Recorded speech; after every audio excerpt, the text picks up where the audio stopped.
Truth.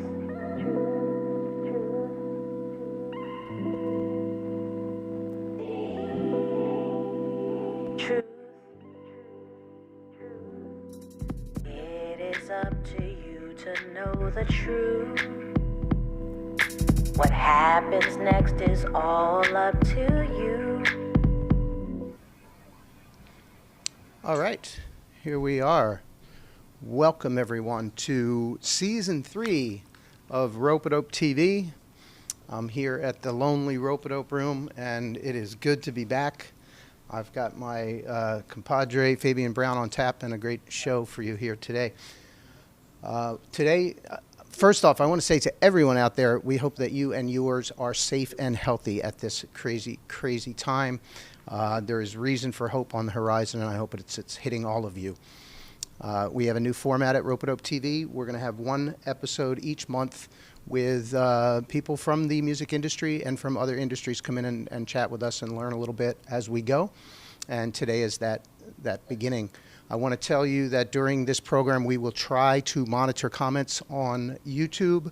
And so put your questions there for our special guest today, and we'll see if we can get to them. So today we're going to welcome Mr. Will O'Brien and Jesse Nolan from NFTOasis. Will is a blockchain expert, a mentor, and strategic advisor and investor from the Bay Area. He was senior vice president at Big Fish Games and went on to co-found BitGo, which made big news this week when it was acquired by Galaxy Digital. Will is also a musician. He released an album of improvisational piano compositions early in 2021. We also have Jesse Nolan. He's a singer and songwriter from LA. The electro soul band, Caught a Ghost. He's also a producer and DJ who has traveled and mastered the independent route. If you watch movies or television, there's a good chance you've heard his songs. So we were introduced to NFTOasis by Rope-a-Dope and Tiny Records artist Greg Spero, and I want to give Greg a shout out and thank him because this has been a wonderful ride so far, and I think we have a long way to go. I won't even try to explain what NFTOasis is in this intro. That's what the show is for, and we're going to talk to Will and Jesse about some very futuristic sounding things that are very much in the present. So let me open it up and say hello to Mr. Fabian Brown as I try to do my proper switching here. Hey, Lewis, how are you? I am good. Engineer, producer, host, presenter, all of this. So welcome to the room from the left coast. Will O'Brien, how are you? Doing well. Thank you, Lewis, Fabian. Good to see you guys.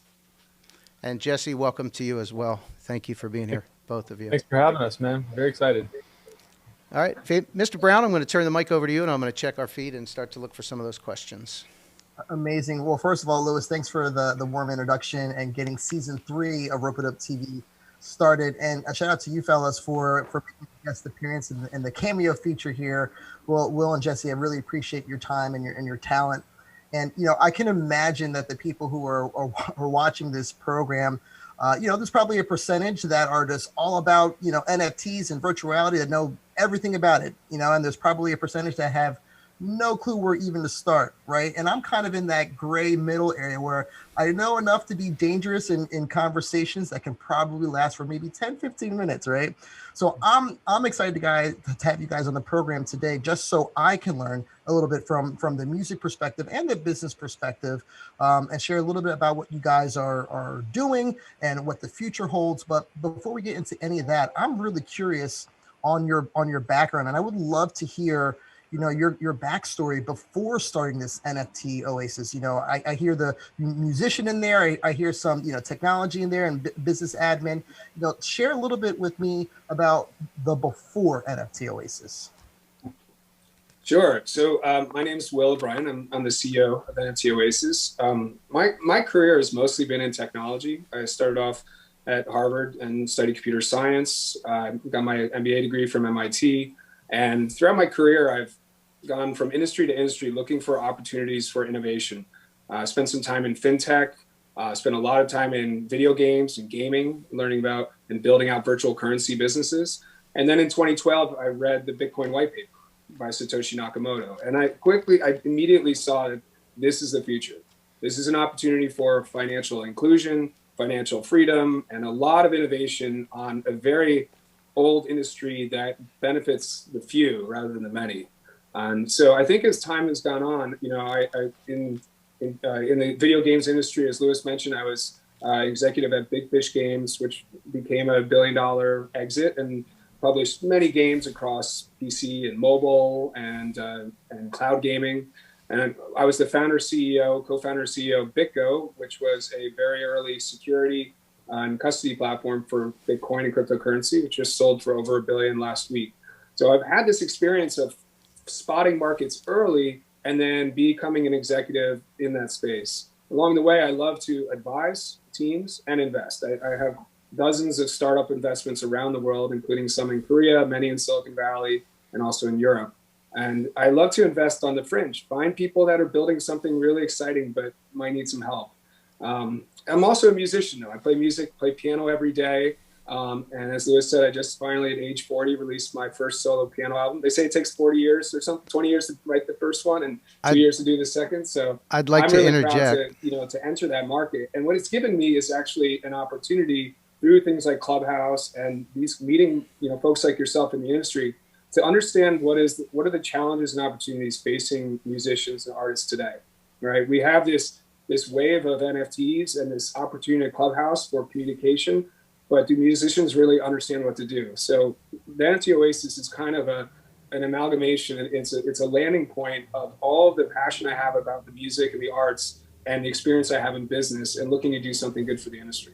I love that. I mean, Will, you had me at challenges and opportunity. There's a challenging time right now that, not just musicians, but creatives and artists are facing right now. And it seems like you're trailblazing a path that people can really latch on and dig in. Jesse, share a little bit about your background. Sure. Yeah, thanks for having us. My name is Jesse Nolan. I'm a musician from Los Angeles. I am a producer, writer, all-around independent artist, singer of a project called Caught a Ghost, which is basically my passion project. Put out our first album in 2014. Had a lot of success in the music licensing world. We toured across the country several times and all that as well. But where we kind of really hit our stride was, just our songs really seemed to work for music and TV, which wasn't something I was initially setting out to do when I was writing. I think I'm a big, fan of film and television. And so I think about music cinematically inherently. So, you might recognize our song, the theme song of the Bosch TV show is ours, and we've got countless, you can Google the rest, but essentially that's kind of been a sweet spot for me. But, I love performing live. That is my main interest. But I also love creating content. I love, shooting and editing music videos. My experience as an independent artist is just that, if you can't go over, you got to go around. If you can't go around, you go under, whatever, you have to make a way somehow. So I've just picked up a lot of skills over the years, everything from graphic design to 3D modeling. And I got interested in VR, early this year, and this whole confluence of things around, all things futuristic happening in this NFT world, where it seems to be this space that very much rewards innovation, and there's this premium on doing something new, which is super exciting to me. So as an artist, I'm interested in creating tools for other artists to bootstrap their projects, to relate to one another, to come up with new ways to express themselves, and hopefully to find ways to recapture value that has been extracted from various platforms that basically put them to work without compensating them. So that's one of the most exciting things about NFTs for me. You guys are really speaking to both the musician in me and the entrepreneur in me as well. I mean, now is the time. And I'm really curious, what was the connection with you guys? What brought your paths together? Well, it's actually a fun story because Jesse and I have never met in person. There are 4 co-founders to NFTOasis. None of us have ever met in person. In fact, we're all getting together in LA next week for the first time. And we've been building this company and working really well together. The origin story is pretty fun. Last year when COVID first in March, I moved my family out of San Francisco quickly, and I bought some Oculus headsets, and I started looking at Fortnite is looking at Zoom and looking at Oculus as like, what is the way that we're going to have a mixed reality, multimodal future? How can we perform music over Zoom without latency? How can we teach music education in Fortnite in creative mode? And what is the future of VR, which has been a lot of struggles over the last couple of decades? And along the way, I met this guy named Greg Edwards, who was building Burning Man in VR. And he had modeled out the entire playa and theme camps, and it was working in VR. So I found him. I said, let me help him and his team, and kind of signed on as an advisor to that project. And that ended up being a very successful project where they launched Burning Man VR last year, had 90,000 users flow through it during the week.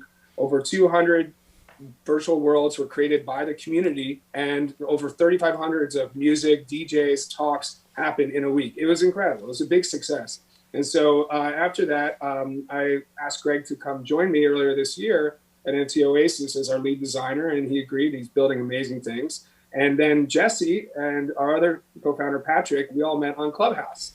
So if you can believe it, the future, I didn't see Clubhouse coming that early, but Clubhouse, VR, blockchain, these are ways that people across the world can communicate, can work together without having the traditional top-down and middlemen that kind of tells everybody what to do. Now people can voluntarily work together. So super exciting to find each other, start working together. And like we'll talk about today, we built some amazing things together, even before meeting in person. I really love that. It's a story of, leveraging a social media platform to connect brilliant minds, like-minded minds, and their passions. I'm on Clubhouse. I'm really on it, but not on it, if you know what I'm talking about, right? So I'm going to take it a little bit more seriously now that things like that can be created, things like that can happen. That's great. It's a great recruiting tool, honestly. Yeah. You spend time talking about really meaningful things with people, and you end up finding people that have done amazing things in their life. They're sitting at home and saying, well, let me get this conversation. And so you get right to the heart of what somebody cares about, as opposed to a resume or a talent scout. Like, you can actually really communicate with somebody. It's awesome. You hit it right on the head. It's all about communications, right? And that's how the world moves forward. And if it wasn't for, these platforms to give an opportunity to connect like that, opportunities like this wouldn't exist. And it's just really, really exciting to hear. Pretend I'm brand new to the virtual reality world, because I'm kind of brand new to it. Pretend I'm brand new to NFTs, because I'm kind of new at it. Describe to me why musicians, why creators should be paying attention to this new technology. Jesse, please. Well, yeah. Okay. So there's a lot. We can kind of like tackle them separately. There's NFTs and there's VR, and then there's like the interrelationship with the two in our project. So NFTs are all in the news. The world is a buzz. You might have seen the Saturday Night Live sketch about it. Anytime you've like tapped into that level mainstream, there's curiously something going on here. So NFT stands for non-fungible token.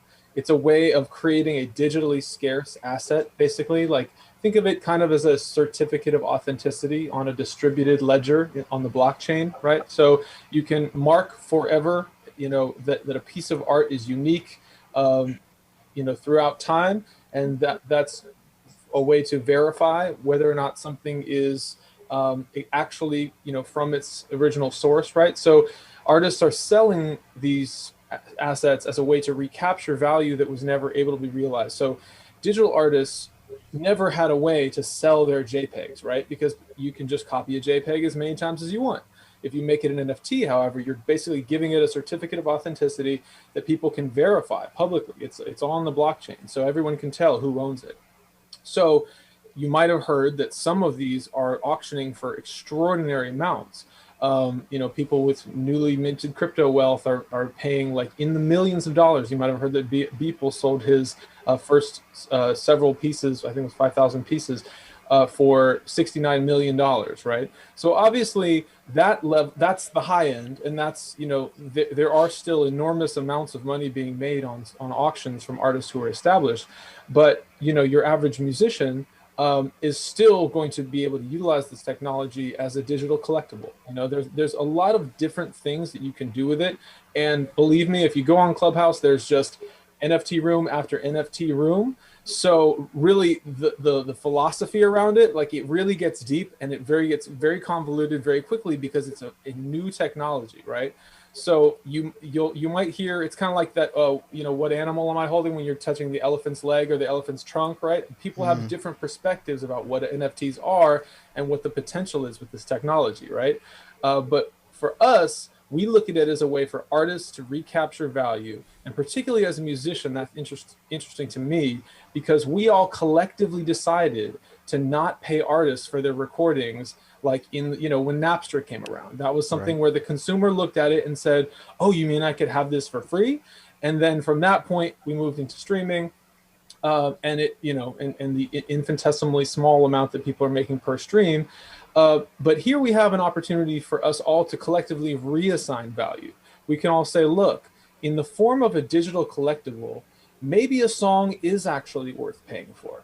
Maybe songs actually are extraordinarily meaningful experiences. And, you know, we're all used to paying, you know, $10 at the gas station for a cheap pair of sunglasses or whatever. We spend our money so foolishly. But art means so much to us. It's so impactful. So maybe, you know, if artists are willing to explore new technologies and innovate, we can come up with new products that people will be willing to buy. And that's what we're betting on. That's what we're excited about. Amazing. That's amazing. That's absolutely amazing. You know, we hear the news and the stories of, you know, these bigger profile artists and creatives, you know, throwing Hail Marys and scoring big on these NFTs. You know, what about the emerging artists? What about, you know, the independent? You know, what's the lane for these types of creatives to get into this space? You know, is it possible for them to hedge their bets and to find some level of connectivity and you know, value with their art and with their music?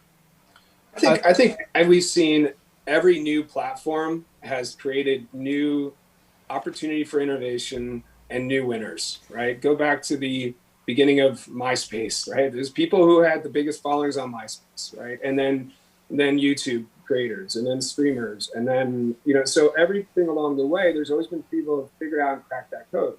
The challenge is it's always been underneath some kind of monopolistic, not so benevolent dictatorship, right? That you're basically at the whim of getting the rug pulled out under you or getting forced to some kind of predatory economics. And so what we've seen with democratization of technology, with blockchain, with open source, right, with decentralized finance, with these projects that are happening, the power is going to the people. And sure, it's confusing as all get out, right? It's you know, you look at, well, Blau made $11.7 million, so I'm going to put a song up and I'm going to make I'll just take $1 million. That's good enough for me. That's not how it's going to work, right? It's going to work by people doing the work to figure this out. And what they're lacking to figure this out is they're lacking what Jesse as a musician wants to do, is the stage to play live, right? How are you going to assign value, reclaim value, if you're on Clubhouse talking about it and you're on some flat website kind of circa 1994 that shows like an image of an album? Is that really worth even $10,000, $20,000? So that was the big aha moment earlier at the beginning of this year when we started on the NFTOasis, was said, let's give artists a stage again. Let's give musicians an opportunity to build community in an incredibly meaningful way. What's the most meaningful way that you can build community when you're locked at home in quarantine? Virtual reality. So we created a playground and an open canvas with some beautiful starting point to enable live performances, curated art talks, experiential community. And we've been just knocking out of the park in the first, you know, we launched in the beginning of April, and we've already had incredible events across the globe with artists like Imogen Heap and Spero, artists out of Korea. It's been really amazing. So we're super fired up at what the platform, the technology that we've been able to start with. And our thesis is that when we give that stage to the creators, to the musicians, they're going to innovate.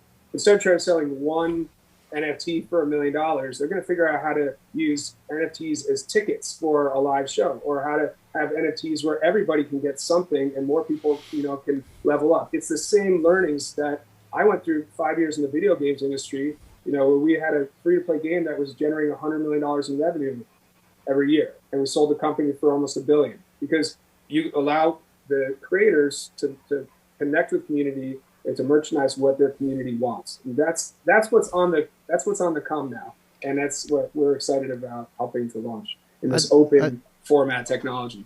I'd like to step back for just 1 second and then give you the mic, Will, to kind of demonstrate what you would like around NFTOasis. But Jesse's comments were so poignant from a musician who has a grasp on blockchain. But one of the things that I think is important for those people who are watching, who see this whole thing, and it's dazzling and confusing. I've spent at least 5 years, looking at blockchain and trying to understand how it would apply to the music business. And I wish I had spent more time and more money on it. But what I can say to people is that there are thousands of Jesse's and thousands of Wills out there in the world right now building a whole new everything. So this is not, you see the sensational headlines. There's a lot of distraction. Somebody says it's great. Somebody says it's horrible. Somebody says it's illegal. Somebody says it's legal. There's all of this hype around it. This is not a hype thing. This is literally the rebuilding of our entire structure of business, from automobile manufacturing to copyright, identity marking. So I at this point, having looked at it for as long as I have, I can see that this is very real, and NFTOasis is one really creative way. That's the angle that these folks are coming from, and so this isn't like, do I jump on Facebook back in the day, or do I do Twitter or whatever? It's not a runaway train. It's new right now, so it looks kind of sensational, but this is really the rebuilding of all of our societies and functions. So it's something to listen to and to pay attention to. So with that, Fabian, I think you can come back later with more questions. I didn't know if you were there. 100%. My mind is going 1,000 miles per hour, but I would love for the fellas to share a little bit. Give us some examples of what NFTOasis, what you've built. I think from what I've seen, prepping for this call today, it's just extraordinary. So I don't even want to take up too much time. I want to give you guys the microphone and share what you will about what you've been working on and how it's applicable and how people can get connected with you directly. Very cool. Fantastic. Louis, do we want to roll that quick one first? Yeah. So since we, let me just, I have several things queued up from you. I have the original. It's titled Promo. Is that where we want to start? Let's do that one. Yeah. Okay. Give Perfect. me a second. I'm going to switch it over. And unfortunately, it may be a second before you'll be able to see it, if I can get that set. But it's going to go out on the stream. And if you have a way to look at it that way, that might be helpful. Yeah.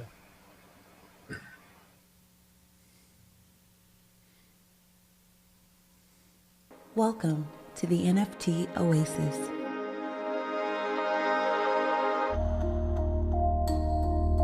The Oasis is a virtual environment designed for the NFT community, a utopian vision that brings the revolutionary power of the NFT movement to life in fully immersive VR.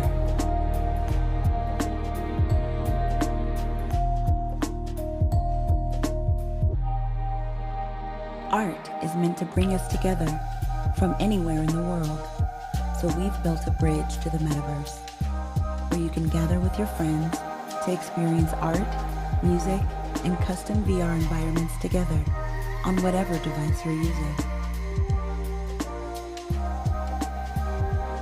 The possibilities for expression are endless in the Oasis. Creators can hold gallery exhibitions and panels. Collectors can have their own custom galleries to display their art and hold private events.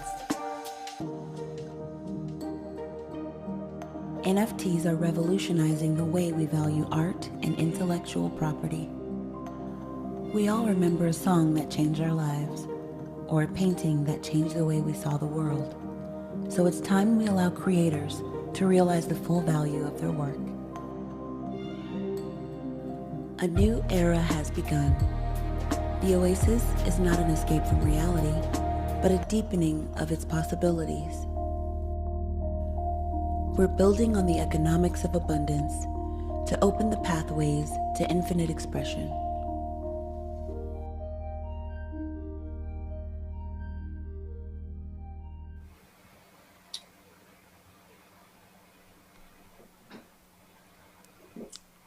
I think I did that right. Yeah, that was good. Very good. Not bad for the last minute. If you do something long enough, you stop making mistakes. Good job. I always say our two producers are trial and error. I love it. And error is the badass in the bunch. He's the one that I learned the most from. Yeah. So yeah, that's the the encapsulation of what we launched. What you saw there is a live video capture of a virtual environment that we've built on a platform called AltSpace. AltSpace is a platform owned by Microsoft that you can enter through a VR headset or on Mac or PC. And everything that happens, we live stream out. And so we've created art galleries, virtual worlds, worlds for creators and musicians themselves to come and start to use this as a place where they can build their community. And as you're building up your community and continuing to engage, that is the best way to seed an entree into the NFT world. So artists that have been embracing this, signing up on marketplaces like OpenSea and other marketplaces sell their NFTs, they're lacking the ability to really showcase the value. And so that's what we ran ahead, skating where the puck is going, and built out this virtual experience that can be really owned by and built and expanded by the community. That's phenomenal. I'm hearing a lot, and I'm trying to process all this information as it's coming to me 1,000 miles an hour. And what's coming to me now is, there has to be, certain strategies artists are tackling and different tactics that they're trying to get, market share and build their audience and grow. Jesse, from your perspective, with the musicianship that you have, what's a common strategy that you're seeing people do, or what would you recommend people leveraging this type of technology? How does that look? Well, so, social media has a very heavy first mover privilege, right? Like if you're the first person to come up with an idea on TikTok or Instagram or whatever, you're the one who's probably going to go viral if you do it the best, right? And then, of course, you'll have this endless iteration and copying effect that takes place, which can sometimes be cool in a creative expression in and of itself. But essentially, in marketing, innovation is rewarded. And the artists who come up with a new way to utilize the technology are the ones who get the attention. And so we're kind of looking at VR. Personally, I'm super excited by VR because I feel like when I use social media for marketing, it kind of is stale. It's something that it feels like everyone's tried everything already. It still has utility, and obviously you've got your audiences built on there, but what are you going to send them that's new? And VR is a totally unexplored landscape. We recognize that there is this kind of barrier to entry, that people think of VR as it's so futuristic, how do I even do it? But the reality is Oculus is very popular. People are acquiring them rapidly. I had to get on a wait list to get mine this year. And so we look at this as this is about to explode. And for those who don't have an Oculus, it can be experienced over live stream and over Twitch, over whatever platform you're already on. So we like to say that we're building the bridge to the metaverse. We're trying to create a window to so people can maybe take their baby steps into this new futuristic horizon.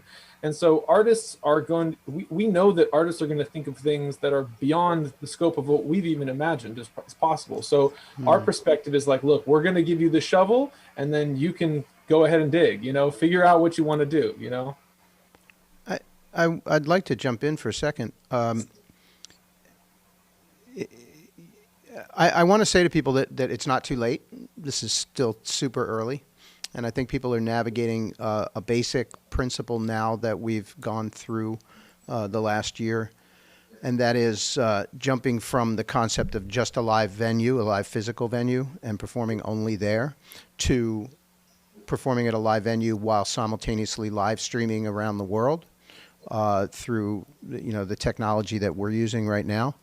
And then there's also VR, right? So it basically opens up all of these additional possibilities, and that's what I recommend people think about as, add new places to perform. You have a way to do live music within NFTOasis, correct? Do you want to head there next? Yeah, I think so. Well, we opened on April 8th. Our first performer was our very own Greg Spero, who's obviously a good friend here, the show, and all of us. And it was fantastic because he had been performing live out of his studio and streaming to YouTube. And we said, well, how about you perform in the NFTOasis? So we created a concert hall. We had a piano up on stage, and Greg's avatar sitting up on stage playing piano while his live stream was coming over the big screen. We'll roll a video in a second, but what was amazing is you watch the video, you'll see avatars watching the concert. These are people that are in VR who hadn't been to a concert in a year. And the emotional impacts that connected Greg to them and vice versa was profound. The people at the end of the concert, they jumped up on stage and were taking selfies in VR with Greg's avatar. So it piques the brain a little bit of what we think of as mixed reality. Like, which of these is real? Is it Greg, the person in Southern California? Is it Greg's live stream? Is it Greg's avatar? It kind of depends on your frame of reference. And there's a dualism that goes on as well. So maybe we can show a bit of Greg, because I think it was a really incredible performance that he did. He's one of the most amazing jazz pianists I've ever seen. And he was able to put his headset on and actually play without looking at the keys, so he could see the people who are putting up heart emojis and claps and connect with them while he was improvising. It was really special. I was so proud to have him as our first performer. All right, I'm going to play a couple of clips. I'd love to jump off on a philosophical tangent of what reality actually is, but because there are so many parallels to maybe this is a simulation. But let me work on getting this back over to the. It's not a simulation, it's a symphony. Ah, there you go.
All right.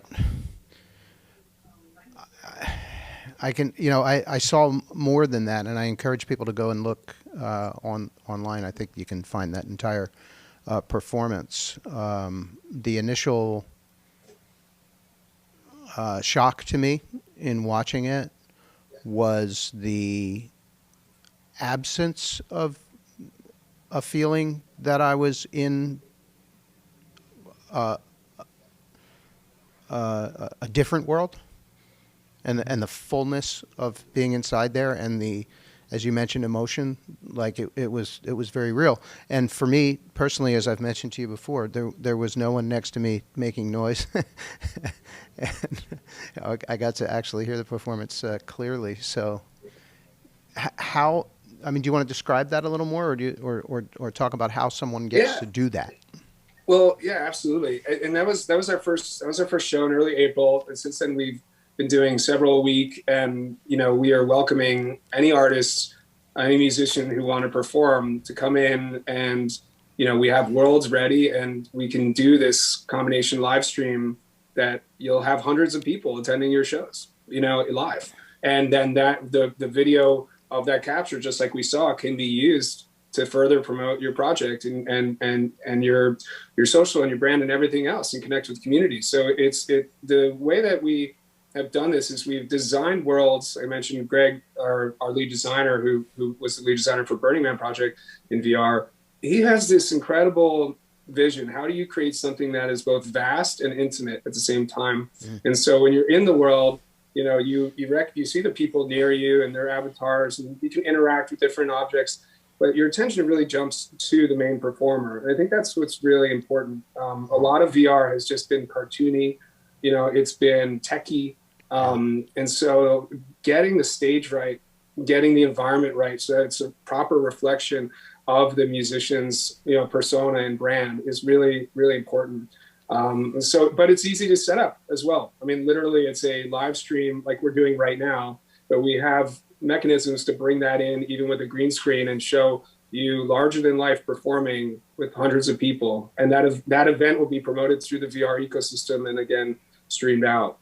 So it's easy to get set up, but it was one of those moments of like, which patch cables do I connect to get this thing to work? And then all of a sudden magic happened. I'm familiar with those. I have a couple of side things. I want to come back to seeing more of that. I want to say that, suddenly it dawns on you that you can build anything you want, right? For a lot less than actually building it physically, right? Which is wonderful. But I want to ask about the NFT and the ecosystem of transactions. So does someone need to have a cryptocurrency wallet in order to transact inside the NFT Oasis? How are tickets sold? What's that mechanism? Yeah. So presently, let's put it this way. There is a lot of energy going towards NFTs, and there's a wide variety and choice of NFT marketplaces. There are some marketplaces like Nifty Gateway that have often a very long curation timeline, 6-12 months before you can get in there. There are open marketplaces like OpenSea, but there's something like 15 million items in OpenSea that haven't been viewed. So you have both ends of the spectrum, but there's a lot of choice for people creating NFTs to have a transaction marketplace. So that's not exactly what we're solving right now. Initially what we're solving is how an artist can use what they built throughout their whole career and their whole life and bring that to life so that they can find the collectors and the fans who want to buy those marketplaces. So to get into the Oasis as a user, as an audience member, you just need VR or macro PC, and you're in. Same thing to get in as an artist. We see that as, think about like, let's take an art gallery, for example, right? If you have an art gallery launching in New York, you don't just like get on Clubhouse 5 seconds before it launches and say, come to the art gallery and buy my Rothko, right? You actually have collectors previews and marketing leading up to that event. Same thing if you're launching a new album or an EP. Yep. So we've created a mechanism that is so much better than tweets and Clubhouse and others to actually bring life to this movement. So that's, the Oasis is kind of like when you are in the desert and you got mirage after mirage after mirage, you finally find water, and that's the Oasis. That's a place where you can be proud to bring your work. You bring in an interesting point. I had the good fortune of hearing a woman, I can't recall her name right now, who had built the Top Shots for NBA, was on that team, and she said two things that really hit me. One was, this is a 100-year business, so they're planning long term, but also it has been for them a fantastic way to get new customers, but really to cement relationships with fans. So you can't just think about it as a venue where you can sell tickets, and that's wonderful. But it's also a place to really connect with people. I think Greg met some new fans from Mongolia in the midst of that episode. So someone doesn't need to know a cryptocurrency wallet or blockchain to be involved. But then what if they want to purchase something and you know, what would they need to know? Like what, MetaMask and such, and to be able to transact? Yeah, I mean, I think so. It's essentially the Wild West in the NFT marketplace right now. Like you have people developing on multiple different blockchains, the most popular one being Ethereum, but Binance Smart Chain, Matic, Polygon, which is a layer 2 of Ethereum. There's Tezos, there's several different options, and they all kind of have like a different use case. So as far as what people, need to know as they're getting into NFTs as a collector, essentially, yes, you'll get a wallet and you're going to keep your NFT on your wallet. But this marketplace, there's people innovating and developing new tools every single day. There's some companies that are probably going to have wallet databases on their site, and they'll just like custody your NFTs. They'll hold them for you, and then you can send them to your own wallet if you want to.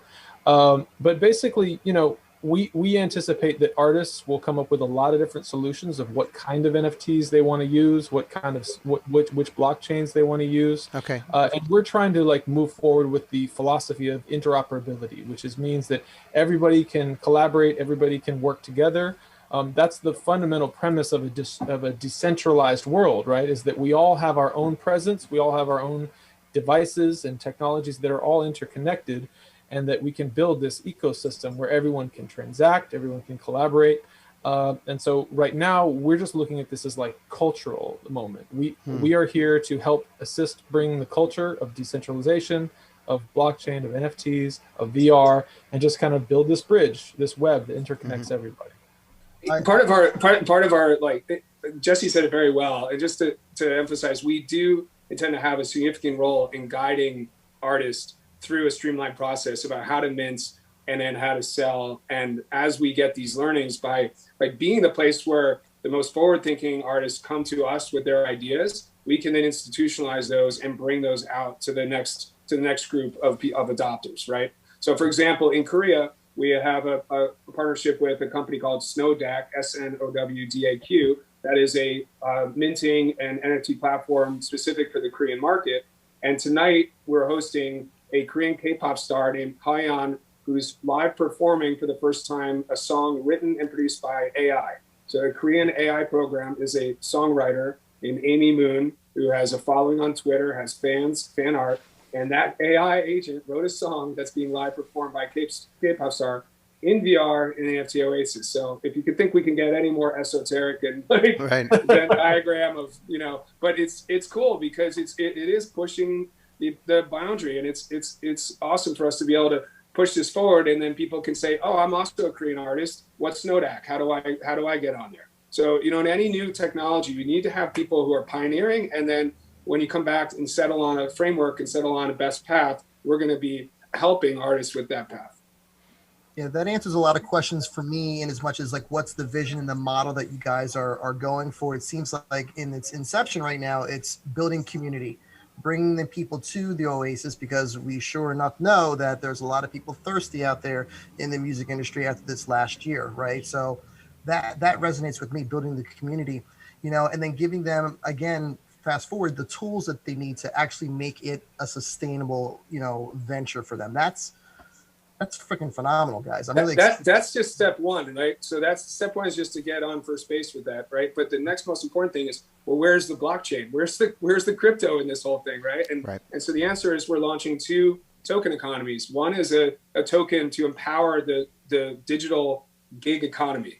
So people who have been in hospitality or entertainment and really can't work that much, we want to give them an opportunity to make money in the NFTOasis by participating and helping artists hang art, be videographers, be moderators, right? Helping to build their worlds up. So people who want to work and want to connect with their artists, we're enabling that new flywheel of that gig economy And then secondly is a virtual real estate play. But it's a cultural or creator-centric real estate play that's empowered by DeFi and decentralized finance, rather than a virtual physical real estate play that you then have to determine what the value is. So we look at this, the reason that venues have history, like Blue Note, why do venues have history? Why do they have value? It's because of their legacy. It's because of the things that happen there. It's the people that played. It's the people that played there. Yeah.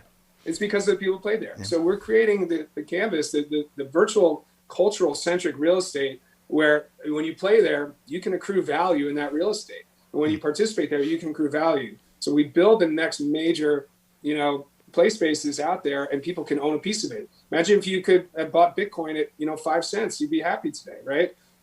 So that's the model. The thing is, the crypto model has taught us that if you can tokenize it early and allow people to have a participatory economy where they can earn something or buy into it, then as the value increases, it's very abundant and significant. So there's a question online from the great Simon Rentner about this is on our Facebook page, but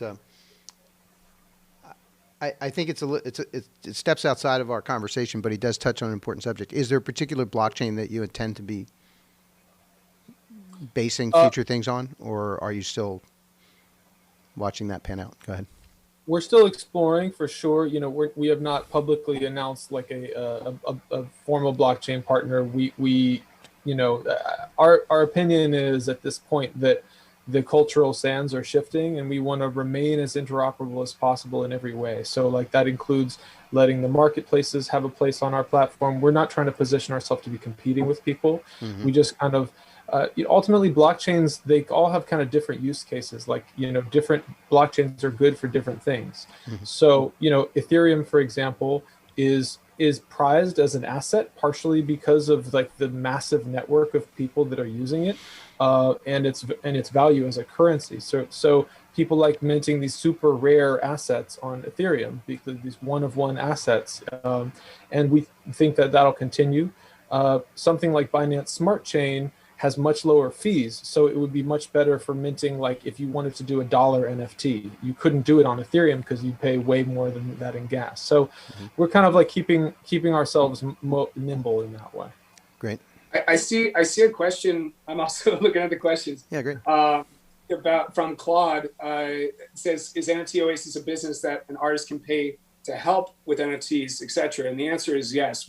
That's part of the digital gig economy, is that we want to do help with hand-holding, white glove services for artists who don't want to learn everything techie and blockchain, but want to get involved. So reach out to us. And one other question is, would the performer have to wear a VR headset? Greg Spero is brilliant that he can play keys without looking. But this artist says, I'm a professional violinist. I don't know if I could play with my instrument. So the answer is no, absolutely. And I'd love it, Lewis, if we could roll the video from Imogen Heap.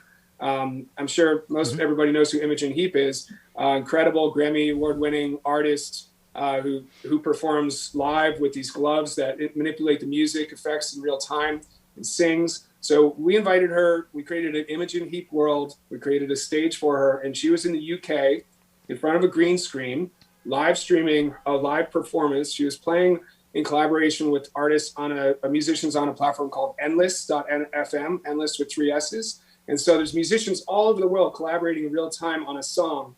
And she came in and started singing on top of it. She's got a song called Hide and Seek, which has 98 million streams on Spotify. And she did a live rendition of it in front of hundreds of VR attendees in the Imogen Heap world. So she didn't wear a headset, but the larger-than-life experience was really incredible and meaningful. All right, let's take a look.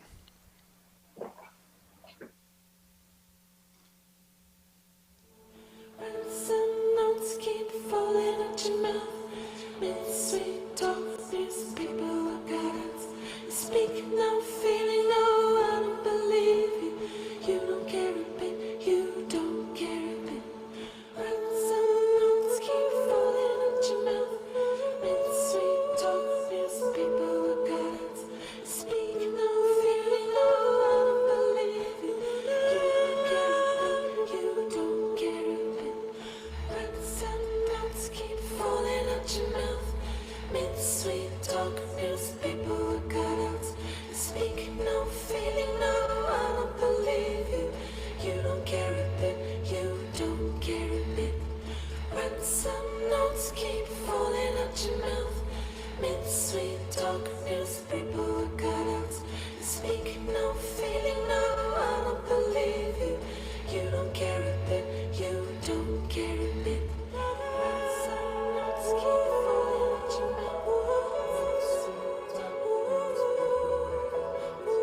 Unbelievable.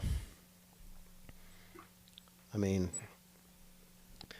it might be the single biggest thing since, that recreates the feeling I had when I went to the record store in 1968 and bought my first record. I've been saying for some time that what's missing in music is that it's not an activity anymore for people.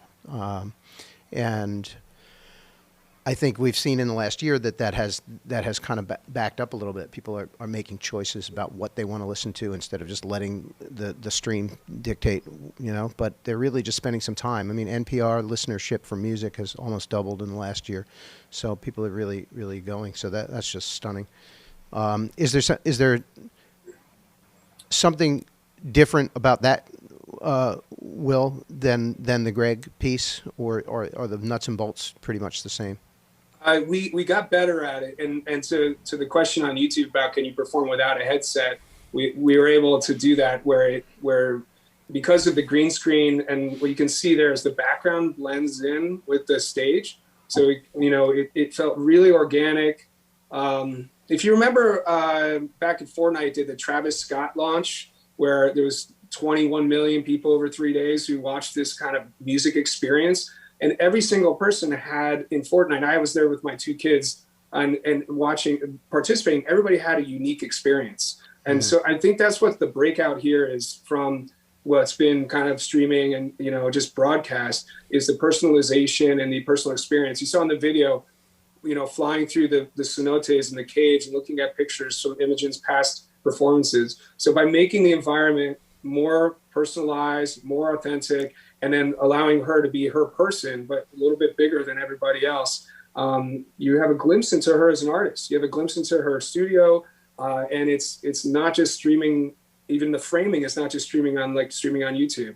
It's like it really feels like a meaningful connection. So that is something that if an artist wants to come perform at NFTOasis, we can get them up and running on a setup like that in no time. That's great. I look forward to doing our work to try to bring this information to the Rope-a-Dope community, but also to help artists in the process of learning what this can do. And I love that you're leaving this in such an open-ended way because the creators will create. They're going to do some. We should create a Rope-a-Dope world. I could see all those images behind you, all those albums. Oh, I have we should stuff. take the art and create a Rope-a-Dope world that people come in and perform. I'm ready tomorrow. Yep, we're talking about this. I think looking at comments, I think we did answer Adam Ahuja from Infinity Gritty, one of the imprints associated with Rope-a-Dope. The question about native token that's on the horizon, but not solidified yet. I want to mention one thing. Part of my job is to pitch merchandise, so I want to have that on my cue sheet for today. But the only one that I'm going to mention while you guys are here is that the Philadelphia Experiment 20th anniversary edition vinyl has been reissued. It's at the pressing plant. I got the test pressings this week, and we have developed a trial use case for NFTs in this situation. So we have a portable printer that will mark the label on each vinyl record with a QR code that will direct you back to a website that we've started called the Vinyl Registry. And every single piece of vinyl will be attached to an NFT. And so you will have a certificate that this is number 1 of 1,000, 2 of 1,000, 3 of 1,000, scannable right on the actual vinyl. So for now and forever, you'll know that there were not any more than 1,010 units. That's 1,000 records and 10 test pressings. Side note, I got 9 test pressings in the mail, and I was like, no, there has to be. Where's number 10? Because these have to be marked permanently as all there are in existence. So that's available at downloads.bandcamp.com. So that's amazing, man. And I just want to say that the Philadelphia Experiment was like a super seminal album for me. That was like, when that came out, that was hugely influential in my life, for sure. Yeah, Christian just did was on a podcast I listened to today where he talked about that, and it was the perfect record to do this with, because I think it means a lot to people. It's been out of print and selling for hundreds of dollars online, and so we did clean it up a little bit. So the sound is, it's discernibly different to those who have heard it a lot of times. I think if someone was just listening first time, they might not catch the slight differences, but that's there. Well, Will and Jesse, this is golden. There are lots of people from the Rope-a-dope community that have learned a lot today, as well as fans, which are part of the community. So thank you. Is there anything that you'd like to say as we wrap up that we didn't get to? Just thanks for having us, and you guys can find us at NFTOasis.co. We're trying to be obviously there's a lot of interest from a lot of people, but we're trying to really build an infrastructure to onboard as many artists and give them the tools to express themselves as we can. Great. Yeah, absolutely. Thank you so much. Wonderful conversation. I look forward to seeing the Rope-a-dope world live. I'm ready to build. And here's the thing that I've been saying to people. What do we know about NFTs if you're an independent artist? The first thing we know that everything that you have, which was previously used for promotional purposes and free and discardable, is no longer that. Take inventory. So for the Rope-a-dope world, I've been digging through everything. It's like I don't look at that old extra CD the same anymore. It's like, oh, there's 10 of these left. Mm-hmm. What is this? This is an asset. So it's a piece of history. That's essentially what it is that like NFT is perfect for marking the historical value of something. And you think about artists who, are super historical but aren't super paid. You know what I mean? This is definitely great for them. Fantastic. Lastly, I'll just say, please come join us in any way you want on a community basis. We have a Discord, be in VR, on socials. We'd love to hear your ideas, and we'd love to support you.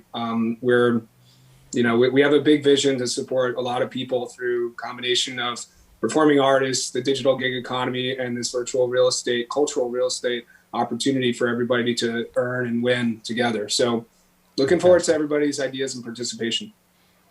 All right. Will and Jesse, thank you so much. We appreciate you. Thank you, guys.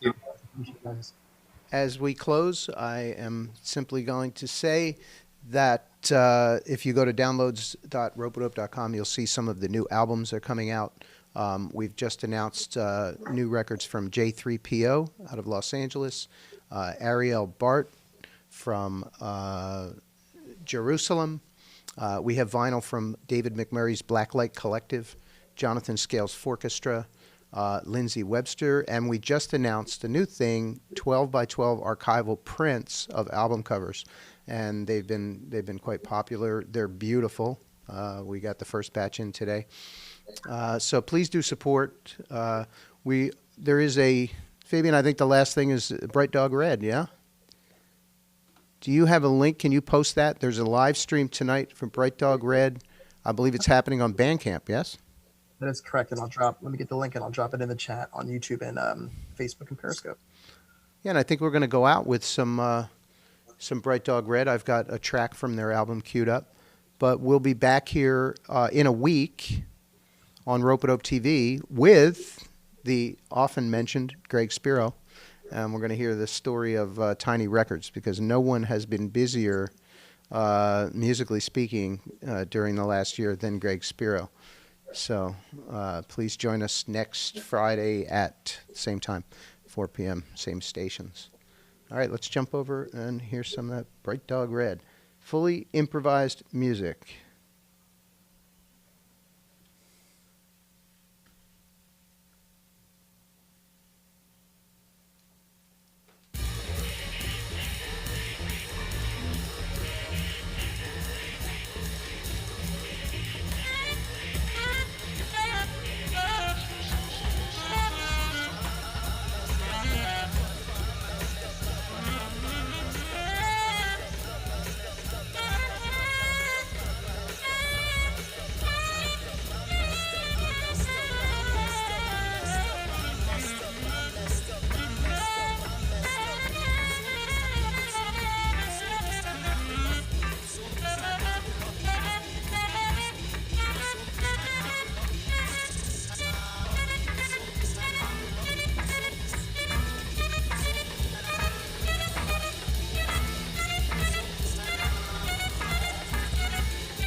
Yo, I said, thank God we ain't gotta do another 4 years of that. I thank God we ain't gotta do another 4 years of that. Man, I thank God we ain't gotta do another 4 years of that. Man, I thank God we ain't gotta do another 4 years.